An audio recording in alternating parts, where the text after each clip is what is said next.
Il en est de la mission comme d'un départ en randonnée. Vérification du matériel, bouclage du sac à dos et consignes de voyage. Pas de superflu. Un bâton, pas de pain, pas de sac, pas de pièces de monnaie dans la ceinture. Autant dire que le missionnaire, selon l'Évangile, vit comme le maître qu'il envoie de toute parole qui sort de la bouche de Dieu et de la charité partagée. La seule richesse du randonneur est l'hospitalité qu'il va rencontrer. Elle ne sera pas un dû, mais un don, à la manière dont l'hymne aux Éphésiens la présente. Il nous a prédestinés à être pour lui des fils adoptifs. En se reconnaissant d'une même fraternité divine, le missionnaire et celui qui l'accueille s'établiront dans une identité partagée. Ainsi, quand le Seigneur saisit son envoyé ou celui qu'il a appelé, il le prend comme il est et lui donne à la mesure de sa mission. Rien de moins, rien de plus.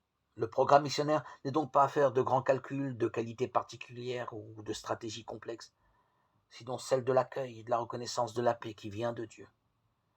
C'est ce qui animait Amos quand on lui défendait d'accomplir sa mission. Le Seigneur m'a saisi, et c'est lui qui m'a dit, va, tu seras prophète. Les conversions, les guérisons seront alors la manifestation de la venue de Dieu dans la vie des hommes.